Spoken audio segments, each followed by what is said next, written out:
We on 215 right now. This is where my mom's and them moved to from Scottsdale to the Cabbage Patch. My mom and my dad, Norman Shedrick, who raised me since I was 2, my real pops is still living, Joe Johnson. Norman, rest in peace, but this was his and my mom's dream home right here.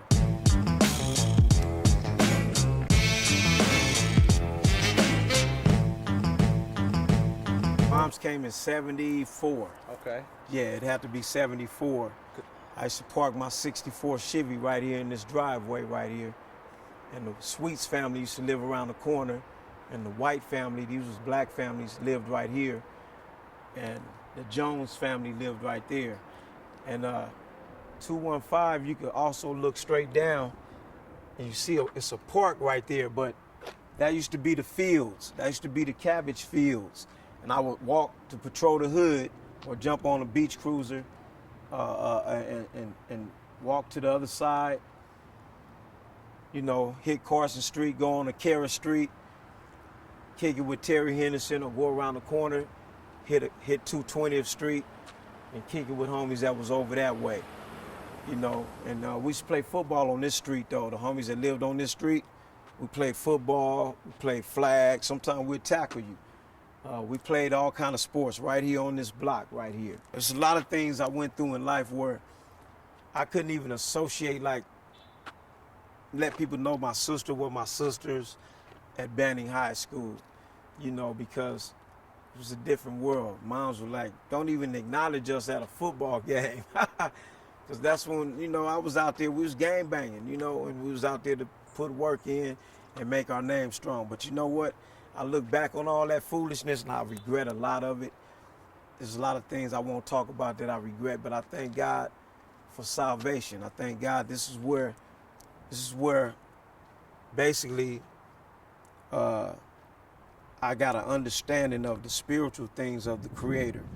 I forgot to mention over there on 220th, a brother named Art Gatlin talked to me about the Lord. And, you know, I used to be anti all religions. I'm still anti-religion. I'm spiritual now. I done evolved. And I know for a fact, when I used to be on that PCP in Sherman, you try to talk to me about anything concerning God, I'll blow smoke in your face. And I disrespect, get out of my face with that. Because in my life, I felt I was on my way to hell. I understood that at some point, you know, I was going to meet my end during that time period. Because I was real lost.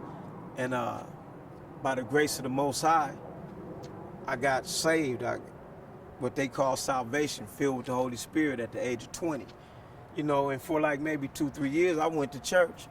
You know, I met other Crips and Bloods at church. Ice Mike from Main Street Mafia Crip, he went to the same church. Freddie Bo from Shotgun Crip. You know, I met some brothers up in there, man. Big Herb, he came there. It was at a church called First Apostolic Big Church from of Main Inglewood. Street? Yeah. Them was like brothers to me, man. I found out Ice Mike over the years was an actual relative of mine on my real pop side, Joe Johnson. They out of Texas originally, him and Del Dog. Del Dog, rest in peace now. But So you kin to Del Dog and Ice Mike? yeah, through my real Through pops. your biological dad? Yeah, Okay. and I didn't even know it all that time until I met my real pops and he was telling me, you got family down there in Los Angeles.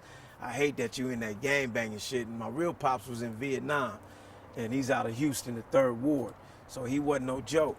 But at the same time, he was lacing me and he was living in San Bernardino at the time. And they was IE. And they didn't like LA brothers coming up to the Inland Empire back then because they saw us as troublemakers. And we was.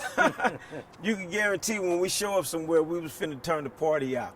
But like out here, Parliament was the music, and Banning and Carson High football games was the thing that would bring everybody together. I'm talking about from Delamo to Cabbage Patch and all over Carson. We come together to watch our athletes perform. And we had an order to how we got down. We wasn't out there to take each other's heads off and all that. You know, we was just young people trying to live and enjoy life. I went to school with Stanley Wilson, you know, the brother that played for the Cincinnati Bengals. Went to school with the cat he's an actor now, Forrest Whitaker.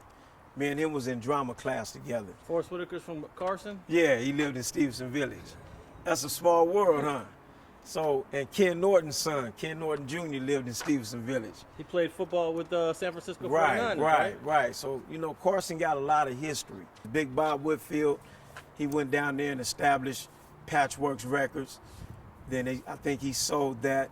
That's in Atlanta, Georgia, Patchworks Records. And it gets his name from over here in the patch. Yeah, that's where Patchworks Records, which is in Atlanta, Georgia, where they make music at, where Outkast and different famous rappers that made music in Patchworks Record. Big Bob Whitfield set that up out there. They had artists that went through there and made music there. Outkast made music there. I think what's my boy name? That's from Atlanta, T.I.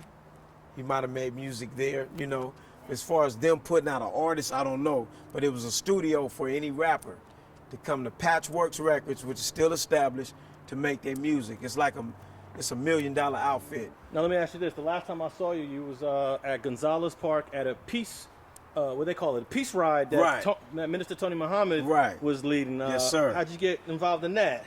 Well, anything that Tony Muhammad and them, Nation of Islam, Temple 27 is doing, I try to support that because, my personal spirituality had evolved to different levels. I became a Sunni Muslim in prison, but then I've evolved to being just an African, realizing we're African spirituality, but I still have some tenets of Islam, some tenets of the Hebrewism, different things I look at, but my mindset is spiritual.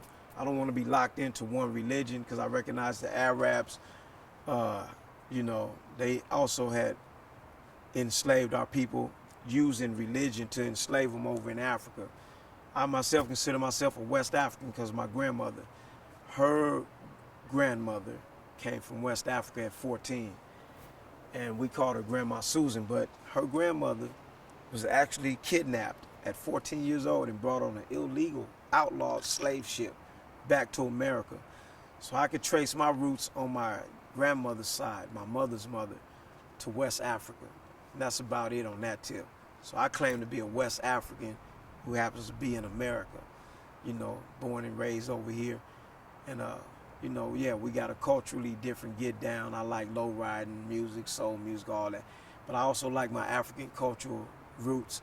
And I done got in touch with all that coming up when the Mert Park, where they used to play the congos and the drums. I go out there and we do our African dances. I let loose like that because once I got into that, it was no return back to stupidity. Once I opened my mind up to my ancestors, my African ancestors, I can't return back to the stupidity.